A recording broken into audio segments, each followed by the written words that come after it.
Alhamdulillah, wa salatu wa salam ala rasulillahi sallallahu alayhi wa sallam. Nous voici mes frères en Allah avec un nouveau chapitre dans ce livre béni Ahsar al-Mukhtasarat. Nous avons fini par la grâce d'Allah ce chapitre qui nous a secoué au début et à la fin. Kitab al-Tahara. Les premiers sujets étaient un peu complexes et la méthodologie qu'on a étudiée dans le livre aussi avait demandé un peu plus de concentration. Et comme vous avez pris la clé, le reste a été facile par la grâce d'Allah. Et ensuite, le dernier sujet aussi nous a fait parler, les menstrues. Maintenant, nous voulons commencer un sujet qui est le sujet le plus long de la jurisprudence. De sorte que notre chef, le docteur Ahmed Saïd Hafizullah Ta'ala, il dit que celui qui finit Kitab al-Tahara et Kitab al-Salah, le chapitre de la prière, le reste, ça va vite.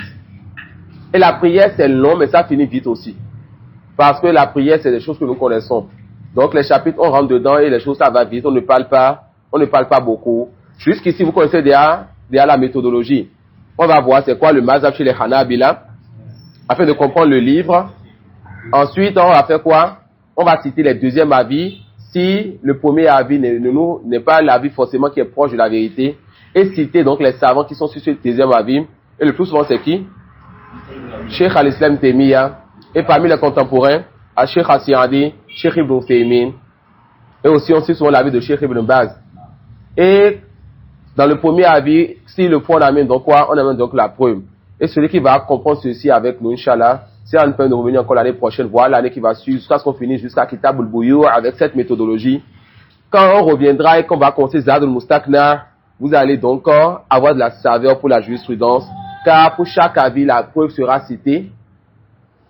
On va débattre les preuves, car déjà on connaît déjà au moins 2 ou 3 avis sur les sujets précédemment étudiés. On connaît déjà les avis de savants et peut-être on penche vers un avis. Maintenant, on va débattre cela avec les outils. Car nous permettent, n'est-ce pas, de pouvoir revenir les années à venir et qui nous permettent de finir d'étudier, de revenir, n'est-ce pas, pour la dawa de façon sérieuse. Fadabda ou Inch'Allah, Kitab al-Salah. Kitab al-Salah. Naam.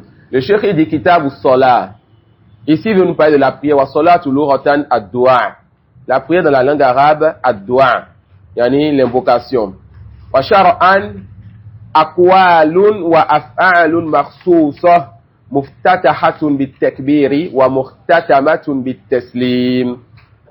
La prière dans la langue arabe, ad-dua, l'invocation. Et dans la législation islamique, chez les savants de jurisprudence donc, أقوال وأفعال مخصوصة مفتتحة بالتكبير wa muhtatamatun bitaslim. Ça fait déjà un moment que nous disons et vous écrivez, alors je pense qu'on écrit encore plus vite. Qui est-ce qui a déjà écrit et retenu? Adam. Non.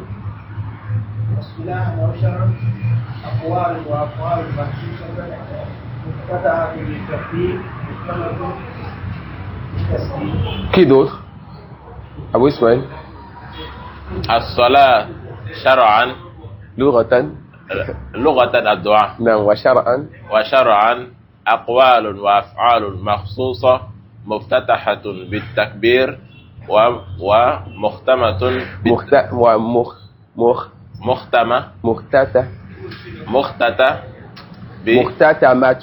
مختتمة ça finit par nam.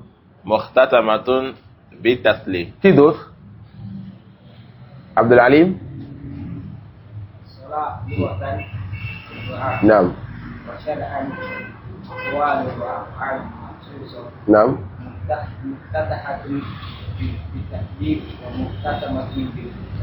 أحسنت. نعم.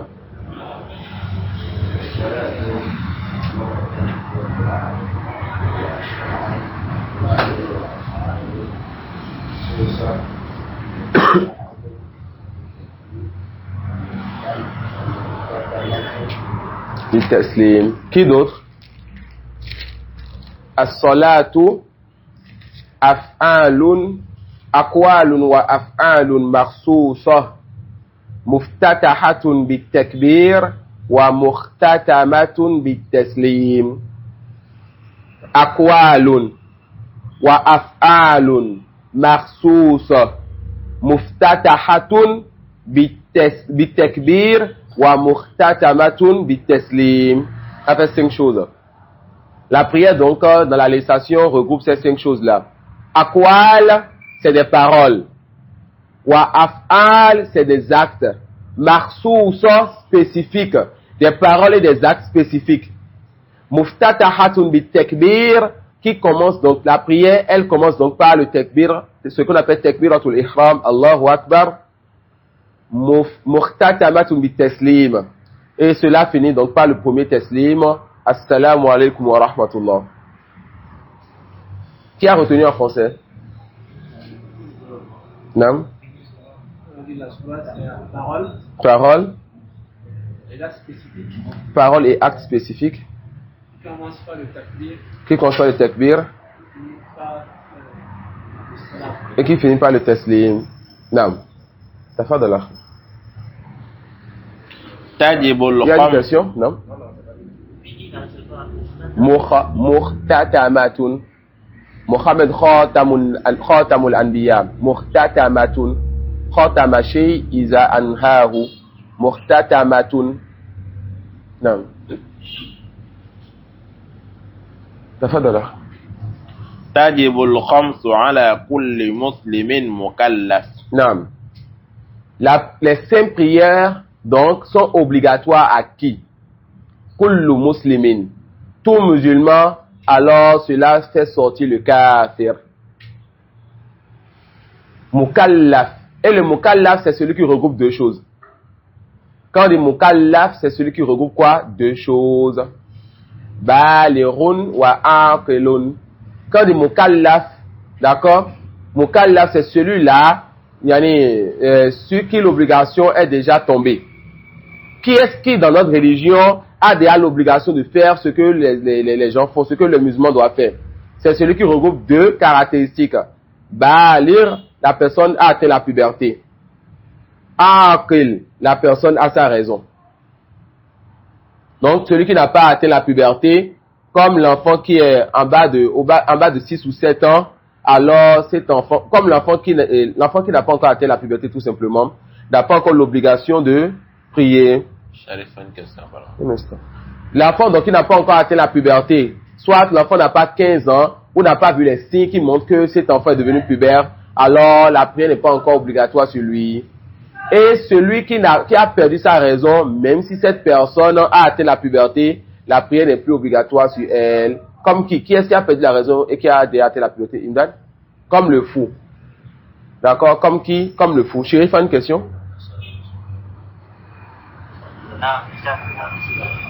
Naam, tafadhal.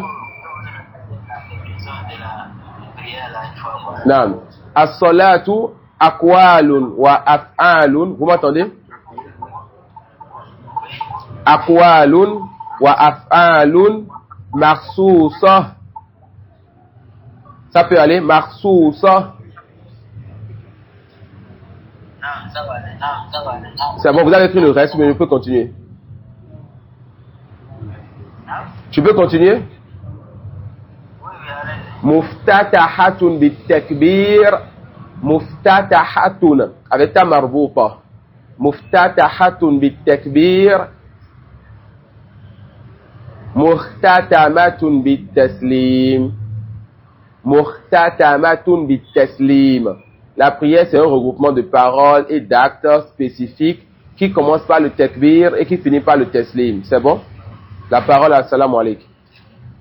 Ça peut aller? Bien. Alors, la prière, les 5 prières sont obligatoires sur qui? Sur tout musulman, donc pas sur les non-musulmans. Qui est pubère et qui a sa raison. La puberté, la raison, comment on appelle ça en arabe? Non? Non. C'est al-boulou wal-aql. Quand les deux choses là sont réunies chez quelqu'un, on appelle mukallaf. Cette personne, donc, si elle fait des péchés, cela est inscrit. Et si elle fait de bonnes actions pour Allah, cela est inscrit. Et ce que Allah il a ordonné est alors un ordre pour lui. Ce qu'Allah a interdit est un interdit donc pour cette personne. Non.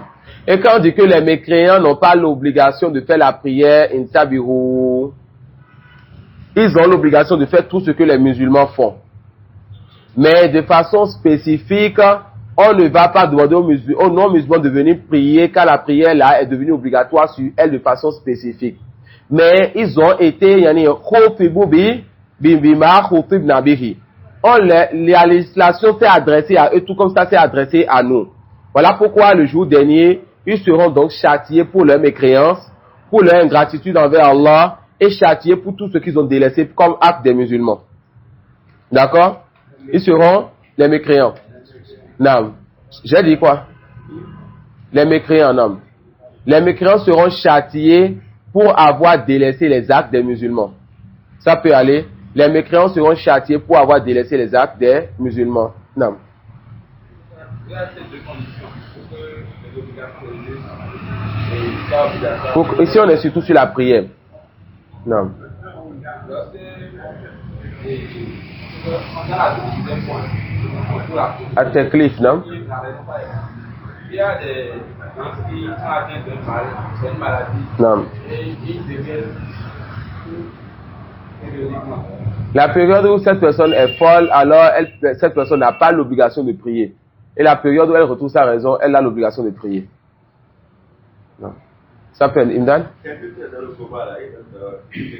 Celui qui est dans le coma, c'est quelqu'un, n'est-ce pas, qui a perdu alors sa raison pour un certain temps. Non. Cette personne n'a pas l'obligation de prier. De la même façon pour celui qui dort. Celui qui dort, l'obligation est levée sur elle jusqu'à ce qu'elle se réveille. Non. Tant que cette personne n'a pas mis le portable de côté, éteint le portable et voulu lui-même prier et dormir jusqu'à ce que l'heure de la prière sorte. Et celui qui est saoulé à l'heure de la prière? Celui qui est Saoulé. Celui qui a bu de l'alcool. Cette personne, alors, elle a le péché de l'alcool et le péché aussi si elle repousse cette prière à cause de son état. Si elle n'arrive pas à prier. Sinon, elle a l'obligation de prier. On dit que celui qui boit l'alcool, soit prière n'est pas acceptée pendant 40 jours. Mais elle a l'obligation de prier pendant ces 40 jours. L'obligation ne tombe pas sur cette personne-là. Non? Bon, concernant? Le coma. Non. Pour quelqu'un qui a un parent qui reste en coma et qui a décède. Non. On a dit que lorsque un musulman décède, cet ayant doit rembourser cette prière qu'il a rembourser. Cette prière, qui a dit ça? Est-ce que ça nous donne que lorsque Qu'on rembourse les prières de celui qui décède? lorsque quelqu'un meurt, par exemple, qui a exprimé les maladies, Non.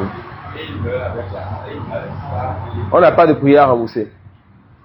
On n'a pas de prière à rembourser. Et quant au jeûne que la personne a délaissé, les gens divergent même sur cela.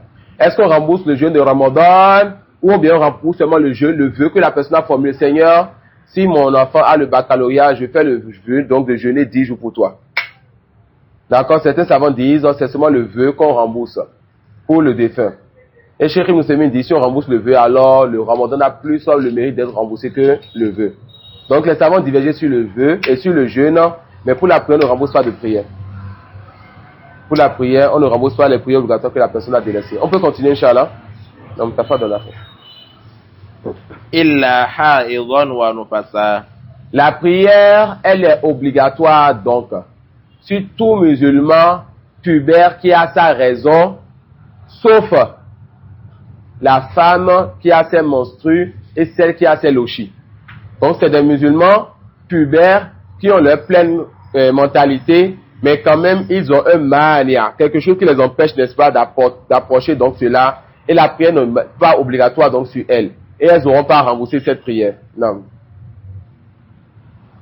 ولا تصح من مجنون ولا صغير غير مميز. غير مميز. غير مميز هنا. مميز. خطأ. Non. La prière n'est même pas valide. Prêtez attention. Il y a la différence entre la validité de l'acte, l'acceptation de l'acte et le fait, n'est-ce pas, que l'acte annule le caractère obligatoire qui était sur toi. Quant à la validité de l'acte, c'est comme celui qui fait le hajj ou bien celui qui fait la prière comme l'a demandé le prophète sallallahu alayhi wa sallam. Quelqu'un de 18 ans qui fait la prière comme l'a demandé le prophète sallallahu alayhi wa sallam. Nous on dira que ta prière est valide car tu es venu avec les obligations, les conditions, les piliers, etc. Quant à l'acceptation, c'est Allah qui sait un peu comment cette personne était dans son cœur pour savoir s'il va accepter la prière ou pas. Et quant au troisième, le fait, n'est-ce pas, que l'acte te fasse tomber le caractère obligatoire. C'est comme alors un enfant de 7 ans qui fait le hajj. Un enfant de 7 ans qui fait le hajj normal. D'accord, il fait le hajj, il fait les actes comme cela se doit. On dira que son hajj n'a pas annulé le hajj de l'islam car il n'a pas encore atteint la puberté et il a eu la raison qui lui rendra obligatoire ce hajj-là. Donc le hajj qu'il a fait c'est une nafila, ce n'est pas le hajj obligatoire. Quand cet enfant aura encore 15 ans, on dira à partir de cet âge ou bien un peu avant 15 ans quand il atteint la puberté, le hajj est devenu obligatoire sur toi maintenant, c'était pas obligatoire. On a compris cela? Non. Par exemple, il a pu faire le hajj là. Non. Il a eu 7 ans. Donc, il n'a pas. Quand il grandit, qu'il a l'âge de puberté, qu'il a les moyens, il a l'obligation de faire encore le hajj. S'il n'a pas les moyens, c'est pas devenu obligatoire. Voilà pourquoi quand le frère il a dit qu'on a juste cité deux comptes, je dis ici on est dans la prière. Car dans d'autres adorations, il faut ajouter d'autres choses pour que l'obligation tombe. Comme la zakat et comme le hajj, il faut ajouter, n'est-ce pas, les moyens pour que l'obligation tombe. Et chez la femme, il faut ajouter le fait qu'elle est mahram avant que l'obligation ne tombe sur elle. Non. Ça peut aller faire de là. ولا تصح من مجنون ولا صغير غير مميز. La prière n'est même pas valide. Elle n'est même pas valide quand c'est un fou qui prie. Le fou qui prie, sa prière n'est même pas valide. Et l'enfant qui n'a pas atteint le thémisme, le discernement, sa prière n'est même pas valide. Donc l'enfant qui n'a pas 7 ou 6 ans, sa prière n'est pas encore valide. Un enfant de 3 ans, un enfant de 4 ans ou de 5 ans qui prie, on dit quoi? Ce qu'il prie, ce n'est même pas une prière qui est valide en islam. لماذا يقولون لأنه لا يعقل النية car cet enfant ne connaît pas encore c'est quoi l'intention وإنما الأعمال بالنيات والنية شرط لجميع العبادات. Cet enfant ne connaît pas encore l'intention et les actes ne valent que par leur intention et l'intention est une condition pour toute adoration. On a compris ça? Non, t'as fait donc.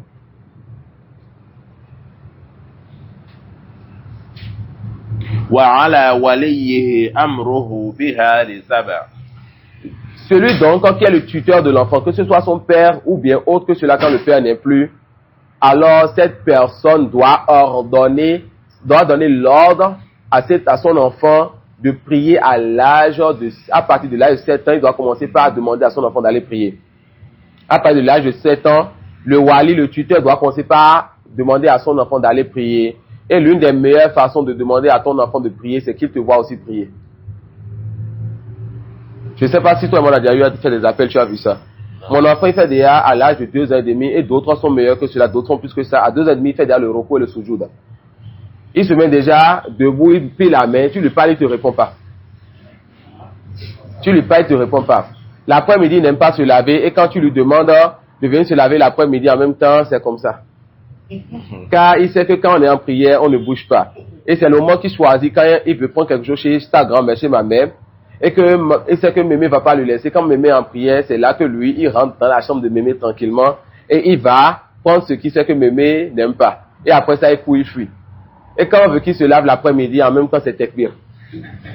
Et je pense que Hamza et moi, on a déjà fait des appels à vu cela. Non, ce qui fait comme prière, cela n'est pas valide quand il ne connaît pas encore l'intention. Mais l'une des meilleures façons, n'est-ce pas, pour que l'enfant puisse, à 7 ans, aimer la prière, s'habituer à la prière, c'est quoi? Qu'il voit ses parents. Et là, le rôle de nos femmes. Car papa ne prie pas à la maison. Sauf quand il veut prier les nawafil ou autres. Et quand il prie ça, il essaie de cacher cela. Donc, qu'est-ce qui se passe? C'est madame qui doit donc prier à la maison. Et l'enfant va copier cela sur madame. C'est madame qui doit donner de l'importance à la prière. Madame va copier cela sur madame. Et surtout pour ceux qui ont des filles. C'est madame qui doit porter le voile, n'est-ce pas? Qu'elle peut porter à la maison. Et quand elle veut sortir, elle se voile et fait aimer le voile à son enfant. Nos femmes ont un grand rôle à jouer. Quand elles les assistent dans cela. Non. وضربه على تركها ل10. Et quand l'enfant a 10 ans, alors, au père donc de le taper quand il délaisse la prière. Mais ce n'est pas le taper jusqu'à laisser des traces sur son corps. Cela n'est pas permis. Et quand la nous pardonne nos réformes donc. Comment on tape l'enfant? C'est que tu n'as pas l'habitude de taper ton enfant. Et quand tu vois l'enfant délaisser une chose de ta religion, comme la prière, tu lui dis qu'est-ce que tu fais? Et quand tu fais comme ça, c'est suffisant. C'est suffisant déjà pour que cet enfant revienne.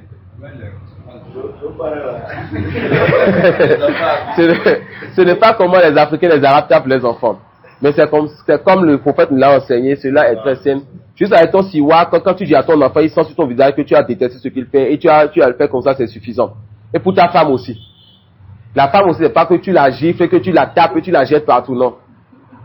La femme qui fait quelque chose que tu n'aimes pas, il sait que son mari ne réagit pas vite. Et le mari ne doit pas apprendre à habituer sa femme à la réaction. Il doit faire ce qu'on appelle le tajahul. Il doit ignorer beaucoup de choses qui se passent dans la maison. Et quand il commence à réagir, la femme doit comprendre. Parmi les premières choses donc à faire, c'est quoi? De s'éloigner de son lit, mais pas forcément délaisser le lit. Elle se couche, tu te couches et tu changes, tu dois à ta femme. Elle se rapproche de toi, tu lui restes à ta place et tu lui montres que tu es mécontent. Non, beaucoup d'hommes vont dire que elle c'est ce qu'elle aime. Mais non, si tu l'as pas habitué à te voir dans un certain état et que tu te tournes donc, quand tu lui tournes dos dans cet état, elle va comprendre. Et quand elle ne veut pas corriger ce que tu lui as déjà dit, elle sait, et que tu lui as tourné dos sur le lit, alors là, tu peux lui dire, j'aime pas ce que tu fais, et même en parlant, tu lui tapes la main comme ça. Normalement, la femme que nous avons l'obligation de lui donner une part de science, car l'homme doit enseigner à sa femme. L'homme doit amener la science à sa femme. Lorsqu'elle a vu son mari, après avoir tourné le dos sur le lit, faire comme ça, elle dit, ah, mes bagages, j'ai la moitié de mes bagages dehors.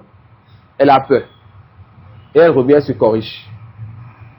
Mais quand monsieur 1-2, en même temps, quand l'histoire a commencé, il a déjà commencé à crier partout, les voisins sont venus, calme-toi. Ça peut aller. Ce monsieur a déjà faussé les bases. Ce monsieur a fait quoi? Il a déjà faussé les bases. Déjà sur le lit, déjà tu as commencé par corriger les choses. En t'éloignant d'elle. Et notre Cheikh Hafizullah, Cheikh Ahmad, et je le cite beaucoup parce qu'on a presque tout pris de lui, Hafizullah, il nous dit souvent que parmi les erreurs, lorsque ça ne va pas entre madame et monsieur, que l'un d'entre eux quitte la maison, ne serait-ce que quelques minutes.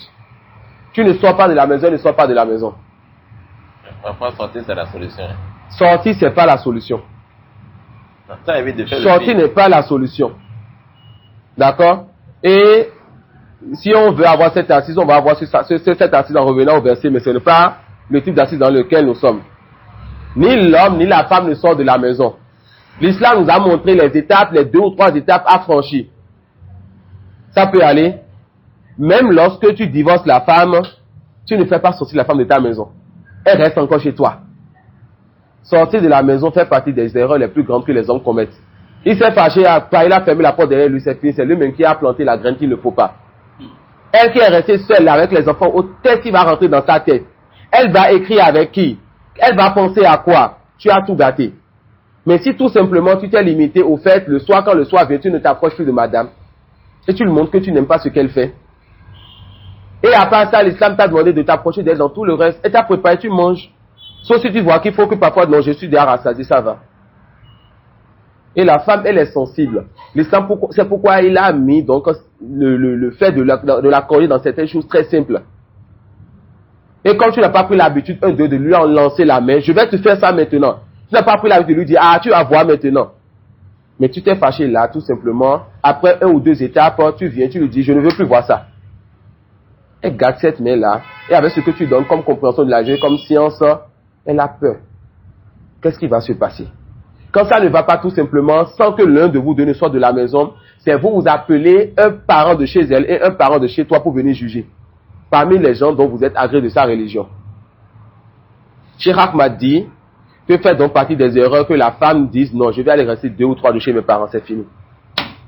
C'est fini. Parmi les parents, les tantes qui n'ont pas eu à se marier vont donner leur conseil. Ça peut aller. Parmi les amis et autres, ceux qui vont lui rendre, ils vont donner le conseil. Et quand elle se retrouve seule, elle va réfléchir, je pars mes enfants, etc. Donc, prêtez attention à ces choses-là. On revient à notre sujet, Inch'Allah. Donc, l'enfant, c'est pas qu'on va le taper, je le sorte, mais m'a fait quoi? À lui donner des traces. Et par les exemples, les choses sont claires. Mon enfant, je lui ai dit du bien de lui tout à l'heure, je lui ai dit du mal de moi aussi. J'ai eu quelques jours avant mon voyage, j'étais tellement sous pression et beaucoup de choses dans la tête que une fois, il était en train de faire tellement de bagarres que ça m'a énervé. Mais pour moi, je le tapais doucement. J'ai pris des écouteurs et je lui ai donné des coups sur le dos avec les écouteurs. C'est après que ma mère me dit, regarde ce que tu as fait à ton enfant. Wallah, si je peux appeler ma mère devant vous pour vous faire écouter ce qu'elle va vous dire, vous allez entendre. Je lui présentais mes excuses à mon enfant et à celle qu'il a mis au monde pendant plusieurs heures de la journée là. Et alors, il a facilité un peu, je pense avant le soir, les traces sont parties. Et maman m'a dit que c'est fini, on a compris que tu as regretté. Donc, prêtez donc attention d'avoir l'habitude de taper vos femmes ou de vos enfants. Et ça fait partie des choses sur lesquelles vous devez revenir vers votre Seigneur repentant, car cela n'est pas permis pour vous. D'accord? D'accord, dans la fin. Non. Par rapport à ça, je ne sais pas si, parce que madame me dit souvent que c'est un péché que les enfants ne doivent avoir. Quand tu donnes quoi à l'enfant, Ça dépend du type de coup. Qui est au-delà, ce qu'il peut supporter. même si son enfant a 2 ans, demandez-lui les excuses. Et demandez des excuses à madame aussi. Car madame ressent du mal pour ce que vous faites à l'enfant. Présentez-leur à tous les deux vos excuses. Non, mais ta femme donne. Parce que nos femmes, elles remarquent beaucoup de choses. Parfois, on ne prête pas attention.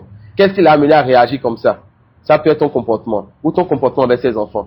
Ou le fait que tu lui aies tourné le dos sans raison valable. L'islam te demande de lui tourner le dos quand il y a une raison valable. Toi, tu lui tournes le dos sans raison valable. Et plein d'autres choses. Et la femme, elle accumule. Elle accumule. Elle accumule. Et du jour au lendemain, elle se lève. Toi, tes enfants vont te dire que c'est toi, tu as raison. Non, c'est toi l'homme, ne te plie pas. Elle va se calmer. Alors que c'est juste toi, à toi de dire un simple mot. Vraiment, ce que j'ai fait, je ne sais pas. Il se peut que je sois dans une période où ça n'allait pas et j'ai laissé tomber les choses sur toi. Je suis désolé, excuse-moi. La femme, elle veut peut-être juste de toi ce mot-là, je suis désolé. Mais pas que tu sois un lion à la maison. L'homme est un lion à la maison. Au dehors, il est un chat que sa femme caresse, dont la femme caresse la tête à la maison. Ne tournons pas les choses. Dehors, on sourit avec tout le monde, on est doux avec tout le monde. Mais quand on est à la maison, est-ce que la pâte est déjà prête? Et quand tu vas encore manger, tu n'as pas le temps de manger en famille. Et plein de choses comme ça. Tu ne t'intéresses pas donc à ce qu'elle vit. Tu as passé toute la journée dehors, elle a passé toute la journée à la maison. Tu viens ensuite et tu t'assois. Tu ne lui demandes pas comment a été quand elle a été enfermée à la maison. Et quand elle veut aussi te demander comment tu as été quand tu étais dans les problèmes dehors, tu n'es pas ouvert. Mais quand tu es là en même temps et Abdelaziz t'appelle pour te dire viens, on va aller s'asseoir dehors pour passer un peu de temps. Là tu vas et tu passes du temps, tu passes 1 heure, 2 heures de temps alors que tu es venu, tu t'attends madame, tu es fatigué. Et tu vas verser tous tes problèmes et toute ta journée là sur Abdelaziz, vous allez échanger. Et madame alors, s'il n'y a pas ces échanges, ces interactions entre vous, quand est-ce que l'amour va venir entre vous? D'accord, donc essayons de faire ces causes là, Inch'Allah. T'as pas dans la fin. Non. Non. Ouais. ويحرم تأخيرها إلى وقت الضرورة Non. إلا ممن له الجمع بنيته. Il est interdit de repousser la prière jusqu'à ce qu'on appelle waqtu darura. Et waqtu darura, ça concerne combien de prières? Waqtu darura, c'est-à-dire le moment darura, c'est la contrainte un peu, c'est un peu comme la contrainte en islam. Il y a certaines prières qui ont 2 moments de fin, c'est-à-dire l'heure où la prière se termine, ça a 2 moments. Une heure où, quand tu dépasses cela, ta prière est valide, mais avec le péché. D'accord? Et une heure, quand tu dépasses cela, tu es sorti de l'heure de la prière, et on te dit, tu viens de prier en dehors de son heure. Donc, quand on dit waqtu darura, c'est un temps où tu peux prier seulement quand tu es dans une situation de contrainte. Tu as une excuse. Et ta prière n'est pas une prière que tu rembourses, mais c'est toujours ada. C'est une prière que tu as accomplie dans l'heure. Et quand tu n'as pas d'excuse ou de contrainte, c'est que tu vas prier à ce moment-là, tu as prié avec le péché. Ta prière est valide avec le péché. Cela concerne 2 prières, lesquelles? Isha et quoi? Et Ansr. Isha et Ansr. Alors, c'est quoi waqtu darura? Le moment où il est interdit pour toi de prier le Ansr, mais quand tu pries cela sans excuse, la prière est valide à son heure avec le péché. C'est quoi ce moment-là? Il a l'isfirar, lorsque le soleil devient jaune. Alors le Ansr, lorsque le soleil devient jaune, on te dit, celui qui n'a pas d'excuse et qui prie après cela, sa prière est valide, sa prière est dans l'heure, mais cette personne a le péché car il a prié à une heure qui ne devait pas prier le Ansr. Et la prière de Ansr va donc s'arrêter à l'azan du Maghrib, lorsque le Maghrib vient, lorsque le soleil disparaît. Donc un peu avant que le soleil ne disparaisse, le soleil devient jaune. À ce moment, prier le Ansr pour celui qui n'a pas d'excuse, sa prière est valide dans l'heure, mais avec le péché. On a compris ça? Valide. Est-ce qu'il a prié dans l'heure ou bien en dehors de l'heure? Il a prié dans l'heure, mais avec le péché. D'accord? Maintenant, quand le Maghrib est venu, on dit que cette personne a prié en dehors de l'heure, on appelle ça en arabe qadar. C'est un remboursement de cette prière. D'accord? Et pour la Isha, chez les Hanabila, ils vont dire, il a sulusi layl jusqu'au tiers de la nuit, ou bien il a nisfilé, ou bien jusqu'à la moitié de la nuit. Pour l'Aïcha, la prière, l'heure de la prière de l'Aïcha s'arrête, l'heure permise s'arrête à quoi? Sous le soleil, au mi-soleil. Ça reste à quoi? Ça reste à la moitié de la nuit ou bien au tiers de la nuit. Donc ce qui est au-delà de cela jusqu'au Fajr, waqtu darura. Si tu pries l'Aïcha après la moitié ou le tiers et avant le Fajr plutôt, on te dit que ta Aïcha tu as prié dans l'heure, mais avec le péché. On a compris le waqtu darura? On a compris ça? Le waqtu darura, c'est un moment quand tu pries, ta prière est valide, ta prière est dans l'heure, c'est-à-dire que tu n'as pas fait sortir la prière de son heure, mais tu as le péché car tu as pris ça dans une heure où c'est permis seulement pour ceux qui ont des excuses. Ça peut aller. Comme excuse quelqu'un qui n'a pas l'eau.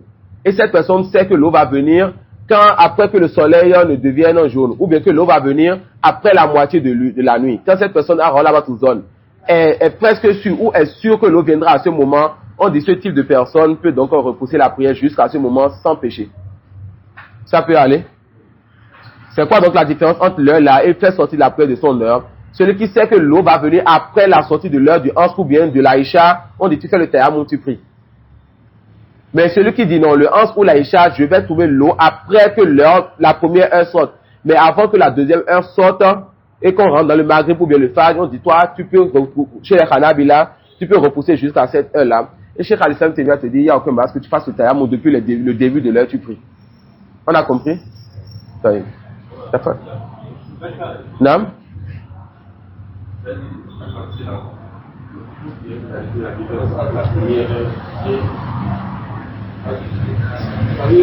on fait première, moi je pense directement au moment où c'est autorisé la personne de prier, de évaluer son péché. Oui. Non. Et la deuxième heure? La deuxième heure, je mets ça dans la zarour. C'est ça. C'est justement ça. Le 11 est rentré, ils ont fait l'azan. De l'azan du 11 jusqu'à, je pourrais rester dans l'azan, quand on va voir tout à l'heure comment reconnaître les heures de prière, Inch'Allah. Ou bien peut-être demain, Inch'Allah. De l'azan du 11 jusqu'à ce que le soleil change de couleur, que ça devienne donc jaune. D'accord? Ce que je pense que les gens ils appellent le coucher du soleil, c'est voir la plage là. C'est ça que le soleil devienne jaune, on dit quoi? Cet intervalle, de l'azan jusqu'à ce que le soleil devienne jaune, celui qui prie le 11 a prié sans péché. Mais quand ça devient jaune, jusqu'au coucher du soleil, celui qui prie le 11 sans excuse, comme celui qui n'attend pas peut-être, cette personne, elle attend l'eau dans ce moment. Ou cette personne a un seul vêtement. Le vêtement est sale, il a lavé ça et c'est à ce moment que ça va sécher pour qu'il puisse porter, cacher sa nudité, etc. On dit celui qui n'a pas d'excuse, cette personne, elle a prié dans l'heure, mais avec le péché. Donc on reforme. L'heure du 11 sera depuis l'azan jusqu'au coucher du soleil. Et dans cet intervalle, on a l'heure où quand tu pries, tu n'as pas de péché. Et ça, c'est avant que le soleil ne devienne jaune. Et on a l'heure, quand tu pries, tu as le péché, c'est après que le soleil ne devienne jaune, jusqu'au coucher du soleil, quand tu n'as pas d'esprit valable. C'est clair maintenant? Ta fin de là. Non. C'est seulement le 11 et l'Aïcha. Les autres prières, le Zour, le Fajr, ça va s'arrêter, n'est-ce pas? Le Fajr d'abord, ce qui est authentique, c'est que ça s'arrête lorsque tu finis de prier. Ce qui est authentique, par exemple, le Fajr de quelqu'un, il y a le Fajr de quelqu'un et le Fajr général. Le Fajr de quelqu'un, lorsqu'il a fait les 2 rakas, c'est fini. On dit maintenant, il est interdit pour toi de prier. Maintenant, de façon générale, tu as de l'aube jusqu'au lever du soleil. Ça peut aller. Et quand le soleil se lève, l'heure du Fajr est sortie. Non. Je disais tantôt que, concernant la prière de l'Isha, Non. pour les femmes, il y a d'autres choses qui vont repousser. La meilleure des choses est de repousser si la personne peut repousser. On a un village où les gens de cette mosquée sont d'accord pour repousser la prière de l'Isha. La meilleure heure pour la prière de l'Isha, c'est vers quand on approche, n'est-ce pas, du tiers ou de la moitié de la nuit, selon les avis. Donc, quand on peut repousser, on le peut. Mais c'est pas permis pour moi de repousser, de prier seul à la maison que la Jama a prié au début. La Jama est une obligation à la mosquée. Repousser la prière est une sunna. On ne peut pas délaisser l'obligation pour la sunna. Donc la femme qui prie à la maison et qui repousse, c'est la meilleure des choses qu'elle a fait. Quand elle sait comment calculer l'heure. Quand est-ce que la nuit commence? Et ça? Lorsque le soleil se couche, donc au Maghrib, la nuit a commencé. D'accord? Donc il faudrait qu'elle puisse calculer la moitié ou bien le tiers de la nuit. Et quand la femme peut repousser sans dormir ou bien sans dépasser l'heure, cela est meilleur pour elle, Inch'Allah. Donc, ça peut aller. Ça fait de l'argent. ومشتغل بشرط لها يحصل قريبا. Non. Donc ils disent alors que il n'est pas permis de repousser l'heure, la prière, jusqu'à l'heure de Darura, sauf pour celui-là qui est en voyage et qui veut regrouper les deux prières. Comme le voyageur qui veut regrouper le Zo et le Hans, alors aucun mal pour ce voyageur alors de prier le Zo et le Hans même dans Waqt Darura, tant que le Maghrib n'est pas venu. Et l'exception est faite aussi pour celui qui est en train de chercher la condition de la prière. Parmi les conditions de la prière, il y a quoi? Il y a l'eau pour faire les ablutions. Parmi les conditions de la prière, il y a quoi? Il y a le vêtement pour cacher sa nudité. Donc celui qui a lavé son vêtement, ou bien son seul vêtement est chez le tailleur, et cette personne ne peut, le tailleur va le livrer, ou bien le vêtement va sécher qu'après quoi? Qu'après que l'heure de Darura vienne, ou bien cette personne va avoir l'eau seulement quand l'heure de Darura va venir. On dit que cette personne peut repousser sa prière chez les Hanabila, et chez Khalistan Temi à voir que cette personne peut prier, surtout, je ne condamne pas pour celui qui a perdu son vêtement, mais pour celui qui n'a pas l'eau, cette personne peut faire le tayammum, Inch'Allah. Non. Et voilà quoi ils ont dit quoi? Celui qui est en train de chercher à compléter une des conditions de la prière, comme le vêtement ou l'eau, et cette personne sait que la condition, elle va l'avoir, elle va obtenir et concrétiser cette condition très vite. Non. وجاحدها كافر. Non. Et il n'y a pas de divergence sur celui-ci. Celui qui renie donc l'obligation de la prière, cette personne, elle est mécréante. Celui qui renie l'obligation de la prière, cette personne, elle est quoi? Elle est mécréante. Non. تفضل. الأذان والإقامة فرض كفاية على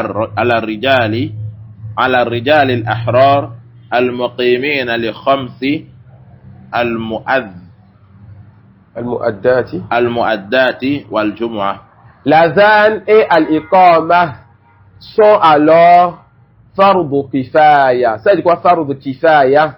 On a deux obligations dans notre religion, ce qu'on appelle fardu kifaya et ce qu'on appelle fardu ayn.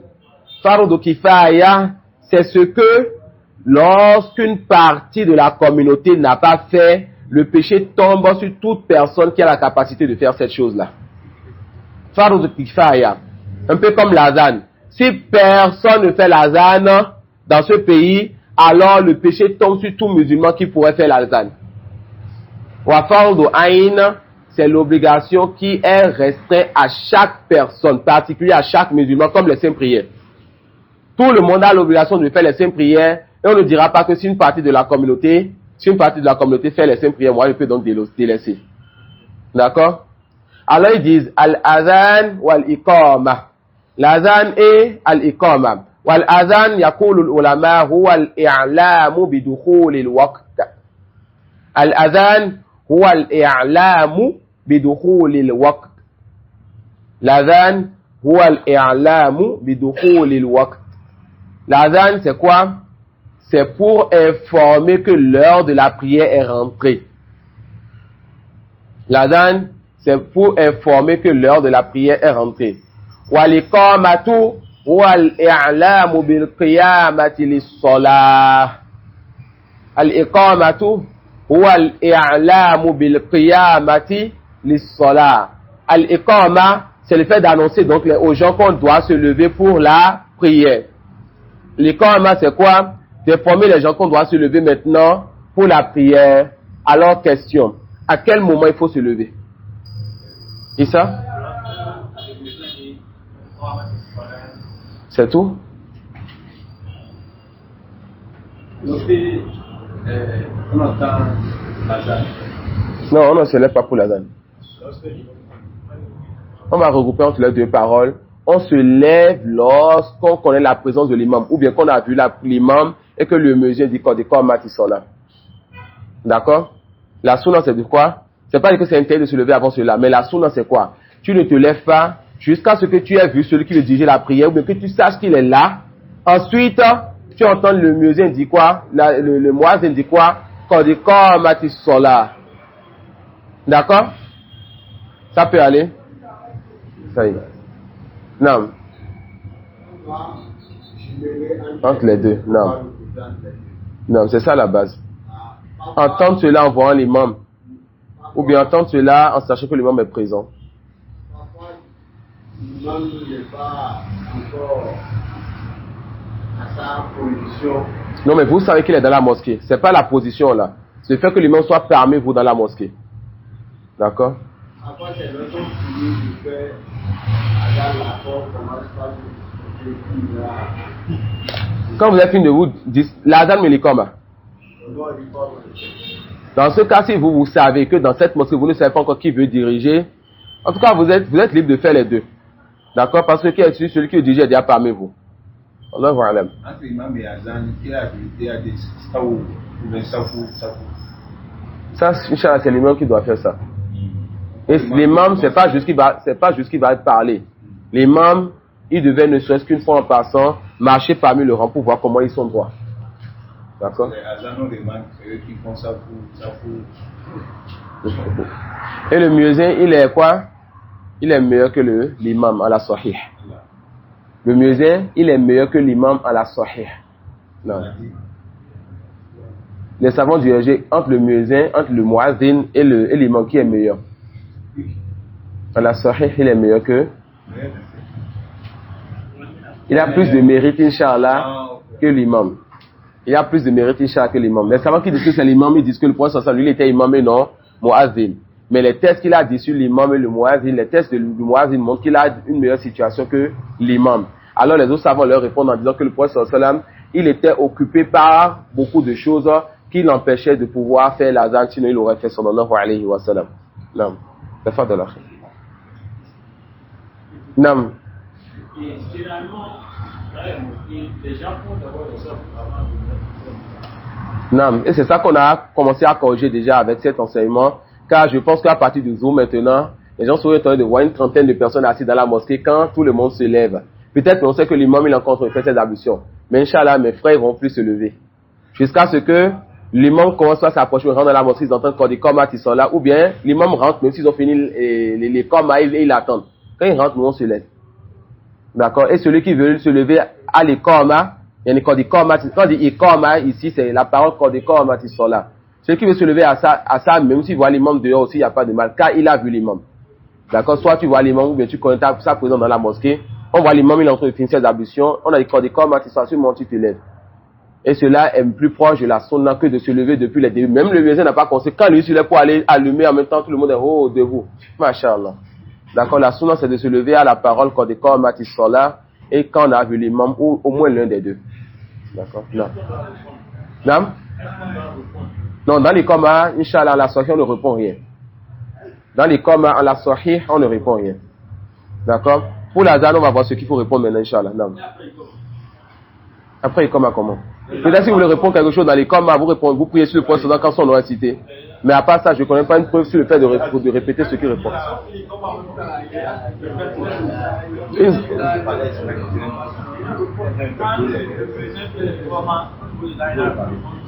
Ça, c'est ceux qui veulent appliquer à l'école, peut-être ce qu'ils appliquent pour la zane. Mais Inch'Allah, on répond seulement pour la zane. Inch'Allah. Non? Sur le fait de répondre pour les commas, si le test est authentique, alors c'est notre mazhab. Inch'Allah, tu as le test déjà là, ou bien on va chercher après, Inch'Allah. Non? Ah, je pensais qu'il y a un test sur la permission de répondre pour les commas. Pourquoi? Si le fait de là où il faut se lever?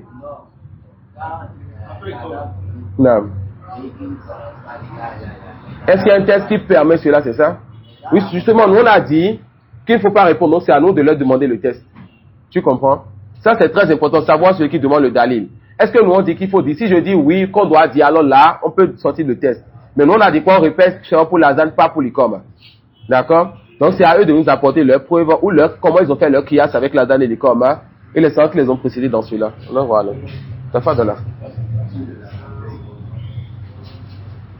الأذان والإقامة فرض كفاية على الرجال الأحرار المقيمين للخمس نعم المؤدات للخمس المؤدات والجمعة. Donc on sait déjà c'est quoi l'azan et c'est quoi l'ikama. Les deux là on sait c'est quoi c'est fardu kifaya. Qui peut nous dire c'est quoi fardu kifaya en français? Fardu kifaya, non? Le péché tombe. Et si personne ne le fait? Le péché est pour ceux qui ont la capacité de le faire. Et d'autres disent le péché est pour tout le monde. Wallahu a'lam. Donc, l'azan et l'ikama sont fardu kifaya, mais ceux qui ont l'obligation de faire ça, à la rijal, sur les hommes. Donc, quand c'est un seul homme, lui n'a pas l'obligation de faire l'azan. Mais quand ils sont déjà deux, pour ceux qui voient que le deux, c'est déjà le grand nombre, c'est déjà le groupe, ou trois minimum, alors on dit qu'il doit faire l'azan avant de prier. Ça peut aller. On a un village où il n'y a que des non-musulmans et un seul musulman. Oui, l'exemple est un peu loin. On a un village où il y a 3 musulmans. D'accord, il y a combien? Il y a 3 musulmans. On dit alors que l'azan est devenu obligatoire sur eux. D'accord, que l'azan est devenu quoi? Obligatoire sur eux. Al-Ahrar, l'obligation tombe donc sur les hommes qui sont libres, pas sur les esclaves.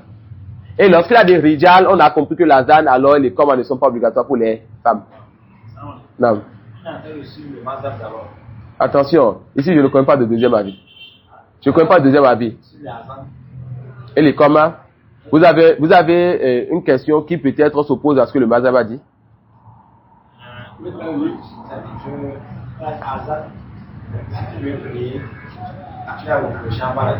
Tu es? Non. Non. C'est pour ça que j'ai voulu donner l'exemple de 1 et j'ai retiré l'exemple. Vous avez prêté attention. Quand j'ai voulu dire tu es dans un village, je me suis retenu. Non. Si tu es seul, c'est parce que la ilma li firaz, c'est ça que je me suis retenu. D'accord? Ça va. Non, sur les comment?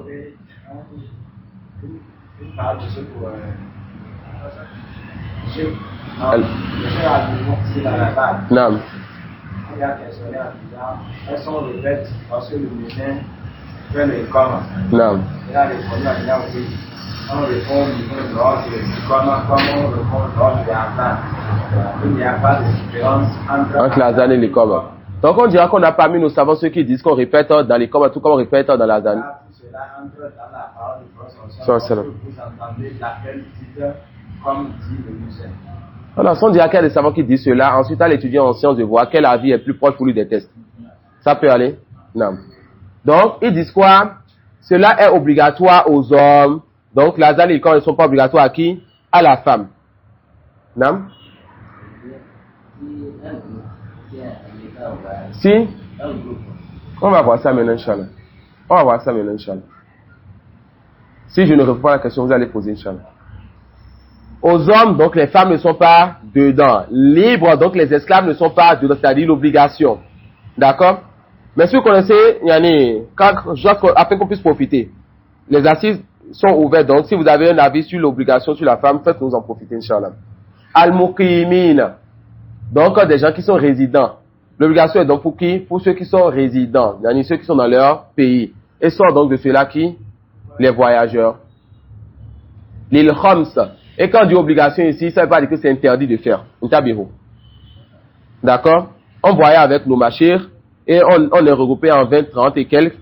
Et on entend bien les autres mosquées faire l'azan à côté. Donc, c'est que lorsque les autres ont fait, l'obligation est tombée, même si on était résident. Si la mosquée d'à côté a fait l'azan, cette mosquée n'a plus l'obligation de faire si elle veut le faire. On a compris ça? Lorsqu'on a une mosquée qui a fait déjà dans la zone, alors l'obligation est tombée pour les autres mosquées. C'est si elles veulent qu'elles font. D'accord? Donc, dit que diacre de nous qui étions en voyage, on entend la mosquée d'à côté, faire l'azan, nous on veut prier avec les machines à la maison, en tant que voyageurs, et on fait encore l'azan entre nous. D'accord? Donc, ici on parle de l'obligation, donc prêtez attention à ça aussi. Donc, celui qui est résident, cette personne, un groupe d'hommes, libres, résidents, ils ont l'obligation de faire l'azan pour les saintes prières. Donc, quand c'est une femme ou plusieurs femmes, il n'y a pas d'obligation de faire l'azan ni les communs. Et comme l'a dit l'imam Ahmad, si elles le font, il n'y a pas de mal. Si la femme fait l'azan ou l'ikoma, il n'y a pas de mal. D'accord? Mais elles font ça entre elles. Ceux qui sont en voyage, et nous on a eu à voir ça avec nos machines, ceux qui sont en voyage, s'ils font l'azan sans que cela soit une obligation pour eux, surtout quand les autres mosquées ont déjà enlevé le fardo kifaya, il n'y a pas de mal aussi. Et pareil aussi pour le Jumu'ah. La question? Ça est tout venu, mais c'est bon. C'est bon. Il y a une question, Nouroudine. Non. Quelqu'un a une question? Oui. Non. Est-ce qu'on appelle ça appel? J'ai pas voulu rentrer dans le débat sur le sujet parce que j'ai pas fait beaucoup de recherches. Vous voyez. Mais si vous avez déjà fait des recherches sur ça, on peut alors échanger.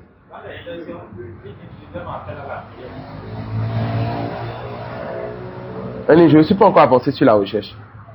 Il y a certains chapitres comme le chapitre de la Sola, le chapitre de la Zan et certains chapitres, je ne suis plus les avis comme ça. Jusqu'à ce que je fasse des recherches et je prends un avis. Vous voyez. Non. Non. Sur le sujet de la tout de suite. Non. Les résidents ou les voyageurs que vous êtes. Les résidents? Les voyageurs. Non. Les voyageurs là. Il est obligatoire pour de faire l'azan quand vous êtes. Non. Le voyageur, de ce qui nous ont enseigné ici, n'a plus l'obligation de faire l'azan. Et s'il le fait, c'est pas un mal. D'accord? S'il le fait, c'est pas un mal. Et comme je vous ai dit, je ne connais pas de deuxième avis sur le sujet cité. Si ce que notre frère nous fasse la sorte d'accord avec la parole de Cheikh Abdul Mohsin, qui est l'un de nos grands savants, et le chef de mon cheikh, l'un des cheikhs vers qui Cheikh Ahmad il revient le plus souvent quand ici c'est ma cheikh, c'est Cheikh Abdul Mohsin al-Albab. Non. Ça fait de la fin. Non. Ça veut dire que si une mosquée fait l'azan, l'obligation est tombée pour les autres mosquées. Fardu kifaya. Fardu kifaya. Non. même s'ils ne le font pas, Ce n'est pas un peu problème, mais le faire c'est mieux. D'accord? Non. C'est un peu comme le Jumu'ah et tout. Là-bas, c'est que quand il y a une grande mosquée qui fait le Jumu'ah, les autres mosquées ne doivent plus faire le Jumu'ah. Sauf s'il y a beaucoup de musulmans, alors là, on dit qu'on peut accepter cela. Non, Cheikh Oumar. Il demandait si le format est appelé Azan. Non. Il y a des développements que les savants Que je ne maîtrise pas encore. qui parlent de ce sens, quoi. Lorsque le prophète entre le prière Azan, il y a la prière. Donc, ils mettent sur la format du temps les prières surrogatoires entre l'Azan même et le format. Non. Al-Mourim, c'est l'un de nos grands savants, et c'est de l'un de nos grands savants qu'on a entendu l'appel là tout à l'heure. Et cela, j'espère que ce soit une mise en pratique de ce à quoi le frère a attiré l'attention juste hier, je pense, de nos alphas qui disent non, ça c'est aussi un homme. D'accord, je ne vais pas dire parce que je suis assis devant vous maintenant. Ah non, que moi, j'ai dit que ça se répète pas, et j'ai aussi étudié à l'extérieur, tout comme ce cheikh là, il est à l'extérieur, non. D'accord, il faut qu'on connaisse donc la place de nos savants. Fahafizahullah au cheikh. Lorsque le cheikh il a décidé de délaisser les cours, notre cheikh a failli nous faire pleurer. Parce que le cheikh il a arrêté les cours de façon officielle pour le cheikh Abdul Mohsin. Hafizahullah. Naam, tafadhal akhi. ولا يصح إلا مرتبا متواليا منويا من ذكر مميز عدل من ذكر مميز عدل من ذكر مميز عدل ولو ظاهرا. Non. L'azan n'est alors valide que si cela est fait murattaban, c'est-à-dire de façon ordonnée. On amène donc la phrase qu'il faut avant la phrase suivante. Mutawaliyan. La personne qui fait l'azan ne doit pas se taire et laisser un grand espace entre le mot, la phrase précédente et la phrase qui va suivre. Cela annule l'azan. Et aussi, ils disent donc qu'il est détestable les petites, c'est le fait de se taire sans raison valable, mais si cela ne dure pas. Donc celui qui fait l'azan ne répond pas au salam. Ça peut aller. Celui qui fait l'azan ne place aucun mot entre son azan jusqu'à ce celui qui finit cela. Manwiyan, il doit avoir l'intention de faire l'azan. Innamal a'malu binniyat, ces actes ne valent que par l'intention. Min zakarin, d'accord? Min zakarin, ici ils disent quoi? L'azan obligatoire qui fait tomber le farda doit être fait par un homme. Donc quand on dit maintenant, est-ce que les femmes ont l'intention de faire l'azan? La réponse non, n'est-ce pas? Mais machallah, une femme qui a levé la voix, qui a fait l'azan dans le village. Même 10 femmes qui ont fait l'azan dans le village, l'obligation n'est pas tombée jusqu'à ce qu'il y ait, n'est-ce pas, un homme au moins ou des hommes qui fassent aussi l'azan. On a compris ça? Non. Mumayyiz, c'est un garçon, mais qui n'a pas encore atteint l'âge de discernement. Il n'a pas encore 6 ou 7 ans. Si on envoie un enfant de 5 ans devant qui fait l'azan avec une très belle voix, machallah, sans erreur, on dit l'azan n'a pas encore fait tomber le farod al-kifaya. D'accord? Le termise a son importance dans notre région, et donc prêtez donc attention à cela. Surtout nos alhaji qui viennent avec leurs enfants, 5 ans, 4 ans, etc. L'enfant, hein, et déjà tu vois que c'est comme un grand déjà qui parle bien et tout, on dit va faire l'azan, il fait tout, Allah va quoi, machallah, non. Si c'est la seule mosquée qui a fait l'azan dans le village, on dit prêtez attention, reprenez l'azan là. Il dit, Andlin, Walau Zahira, le muezzin doit être Andl. Ça veut dire quoi être Andl? Il doit délaisser les grands péchés. Le muezzin ne doit pas être quelqu'un qu'on connaît pour faire les grands péchés. Le muezzin, on ne doit pas le voir dans les buvettes boire l'alcool ou aliazubila. Le muezzin ne doit pas être quelqu'un qu'on le voit marcher avec les filles, on sait que celui-ci laisse la fornication, c'est sa chose, aliazubila. Le muezzin doit être Andl. Mais si c'est de façon apparente, c'est-à-dire même si quand il se détourne des gens, il fait ce qu'il veut, ou aliazubila, Allah va le dévoiler comme on le sait. Mais quand même, de façon apparente, les gens ne le connaissent pas pour cela. Ça peut aller. Voilà pourquoi en Égypte, là-bas, parfois, tu n'avais pas trouvé des jeunes, salafis, des jeunes qui sont attachés à des gens qui ont le temps de faire l'adhan.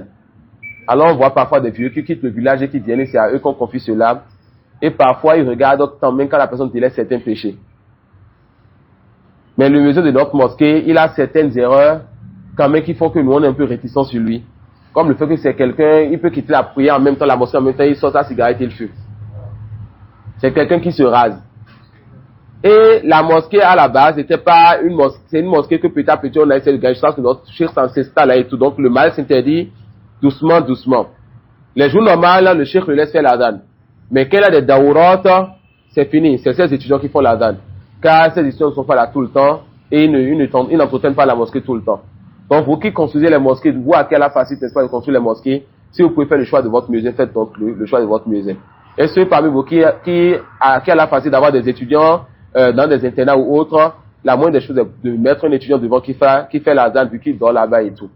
D'accord? Donc, évitez donc que le muezzin soit quelqu'un qui affiche les grands péchés de façon apparente. Ça, c'est pas permis. Et fait partie des grands péchés le fait de se couper la barbe ou bien de se raser. Ça fait de là. نعم وبعد الوقت نعم وبعد الوقت لغير فجر نعم l'azan n'est pas valide si cela est fait avant l'heure. L'azan fait avant l'heure n'est pas valide sauf pour quelle prière? La prière du Fajr.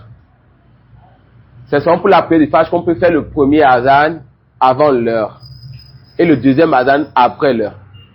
Et bien le deuxième azan plutôt, il y en a pour annoncer que l'heure vient de rentrer. Ça peut aller.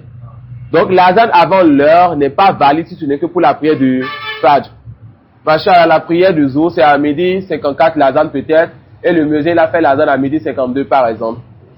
On dit à midi 54, vous devez reprendre l'azan encore. D'accord, t'as pas de là. Non. Pour la prière de Jumu'ah, il y a un détail là-bas, car il y a une situation qui s'est passée dans le temps de Osman qui amène alors à savoir si on fait 2 azans ou pas. Non. وَسُنَّ كَوْنُهُ صَيِّدًا أَمِينًا عَالِمًا بِالْوَقْتِ. Comment le muezzin devrait être? Il doit être sayyid, c'est-à-dire quelqu'un dont la voix porte. Certains disent quelqu'un qui a une belle voix, mais Inch'Allah, ce qui est plus proche, c'est que quelqu'un dont la voix porte.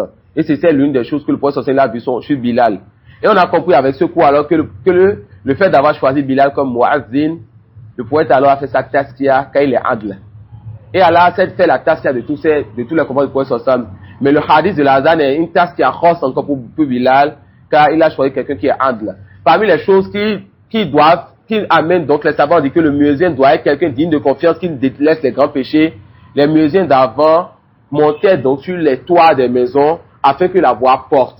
Donc le muezzin doit être quelqu'un qui est religieux, qui crée son Seigneur pour ne pas regarder la nudité des filles des gens dans leur maison. Vous avez compris ça? Donc le muezzin doit être quelqu'un qui est connu pour délaisser les grands péchés, car avant il montait sur les toits des maisons. Et à notre époque aussi on dit que cette règle ça reste. Non, ça fera de la وَمَنْ جَمَعَ أَوْ قَضَى. Il doit être soyitan, sa voix doit porter, il doit être aminan, quelqu'un n'est-ce pas qui est digne de confiance, quelqu'un, on veut lui confier quelque chose de très important dans notre religion. Donc, il doit être, n'est-ce pas, quelqu'un de digne de confiance aussi. Un liman bil waqt, il doit savoir quand l'heure rentre. Et à la base, c'est que le muezzin sache quand est-ce que l'heure rentre et quand est-ce que l'heure sort, sans revenir forcément aux montres. D'accord? Mais aujourd'hui, avec les montres, beaucoup de choses ont changé. Non. Et la parole sur les montres n'est pas la même parole sur l'entrée du mois. La parole sur le fait de regarder les montres pour connaître la prière, c'est pas la même parole sur le fait de regarder l'entrée du mois avec le calendrier ou pas. D'accord? Pour le calendrier, on dit on ne revient pas au calendrier pour connaître l'entrée du mois. Mais pour regarder les montres, pour savoir si l'heure est rentrée, ça, c'est différent. Qui voulait poser la question? Ismaël? Concernant les jeunes, c'est l'imam là qui doit maîtriser ça ou maîtriser ça. Le muezzin surtout, le muezzin. Non. La dame dans les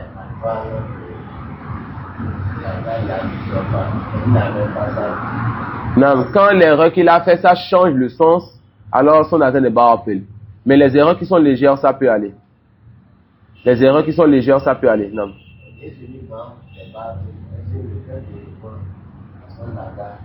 Celui qui fait des erreurs, qui ne change pas le sens de son azan et qui n'annule pas son azan, on répond avec l'ordre du prophète sallallahu alayhi wa sallam. Non. Ça fait de la ومن جمع أو قضى فوائت أذن للأولى وأقام لكل صلاة. On a des voyageurs maintenant qui veulent leur faire l'azan. Est-ce qu'il va faire l'azan pour les deux prières qu'il veut mettre ensemble? Ou bien quelqu'un qui veut alors rembourser des prières, n'est-ce pas, cette personne a dormi par exemple ou autre, et la personne veut faire la prière de Zohr et de Hans qu'elle a eu à rater. Est-ce que la personne va faire l'azan pour chaque prière? La réponse non. Le voyageur est celui qui a dormi et a raté deux prières. Ces deux-là, ils vont faire l'azan pour la première prière et faire les combats donc pour les deux prières. Ils font l'azan, ils font les combats, ils font la première prière, ils se lèvent, ils font les combats, ils font la deuxième prière sans azan. Non, t'as pas de la وسن لمؤذن وسامعه متابعة قوله سرا إلا في الحي على. Non. Ils disent qu'il est recommandé donc pour le muazzin et pour le muazzin, j'ai un doute, et pour celui qui entend le muazzin de répéter la parole du muazzin. C'est-à-dire quand le muazzin il fait l'azan, tu répètes ce qu'il dit. D'accord? Que cela, il dit sirran illa fil hayy ala. Sauf sa parole, yani al hayy ala, c'est quoi? Hayy ala salah, hayy ala al falah. D'accord? Quand il vient là, tu ne répètes pas la même chose. Tu dis quoi? La hawla wa la quwwata illa billah. Non. C'est ça, il dit quoi? Yakulu al-hawqala. Al-hawqala, c'est la parole la hawla wa la quwwata illa billah. Wafi? Wafi taswibi. At-taswib, c'est la parole donc du muazzin. As-salatu khayrun minan nawm. Il dit ça là pour quelle prière? La prière du Fajr. Quand le muazzin il dit cela, on ne répète pas la même chose selon les Hanabila, mais on dit quoi? On dit sadaqta wa barirta. On dit quoi? Sadaqta wa barirta. Mais ce qui est authentique, c'est qu'on dit quoi? As-salatu khayru minan nawm. J'ai déjà questionné notre cheikh hafizahullah, quand le muezzin dit as-salatu khayru minan nawm, je dis quoi? Il m'a dit, le prophète a dit, tu répètes la même chose que lui. Et en préparant ce cours-là, j'ai écouté la parole de Cheikh Al-Fawzan. Il dit ce qui est authentique. Et Cheikh Al-Fawzan, c'est un Hanbali. Ce qui est authentique, c'est que tu dis as-salatu khayru minan nawm. Alors, il y a trois choses que les gens disent. Les Hanabila te diront donc, quand le muezzin il dit as-salatu khayru minan nawm, tu dis sadaqta wa barirta.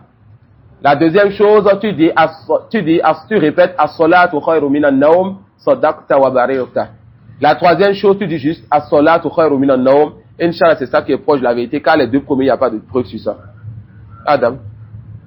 Je ne sais pas si vous avez un test par rapport à la première azan et la deuxième azan. Un test comment? Il y a une divergence. Il y a d'autres qui disent que la première azan, comme il y a cela, et c'est lors de la deuxième. Pour le Fajr. Je ne me rappelle pas d'un wajh là dans un test précis déjà pour le moment. Mais je peux chercher, vous revenez sur ça, Inch'Allah. Quelqu'un a une réponse à la question du frère? Non, c'est pareil aussi. Saïd a une réponse, Inch'Allah. Ça fait Adam. تفضل. هذا هو العلم. نعم. Non. Non, le frère, il demande si on a une preuve pour lui montrer le wajh d'Ila là-dedans. On va chercher une salle pour revenir sur ça, d'accord? Non. Au niveau des formes qui sont là, Non. vous devez répondre à la question. Au niveau de... Ça, c'est dans les corps. Et jusqu'à ce que le frère nous enseigne la parole de Cheikh Abdul Mohsin, moi je suis d'avis qu'on ne dit rien pour les corps, donc je ne répète rien. D'accord? Et là maintenant, on va avoir, maintenant si on prend l'avis de notre Cheikh, on aura maintenant à se demander qu'est-ce qu'il faut répéter là-bas, s'il faut répéter la même chose ou pas. Non. Donc le frère n'a pas encore la réponse, il ne faut pas le déranger. Tafadala. Tafadala. Wa salatu. والصلاة على النبي عليه السلام بعد فراغه. نعم. وقول ما ورد والدعاء. نعم. Et quand on fait l'azan, on prie sur le prophète sallallahu alayhi wa sallam et on dit l'invocation qui a été rapportée et on invoque donc entre les deux azan comme l'a dit le grand frère, c'est-à-dire entre l'azan et les corps. D'accord? Ça peut aller? Ouais. Je me rappelle les débuts de mon islam. Quand j'apprenais ce doigt-là, je l'avais appris sans doute avec le hadith. Et je disais, Ashhadu an la ilaha illallah wahdahu la sharika lah. Wa anna Muhammadan abduhu wa rasuluhu.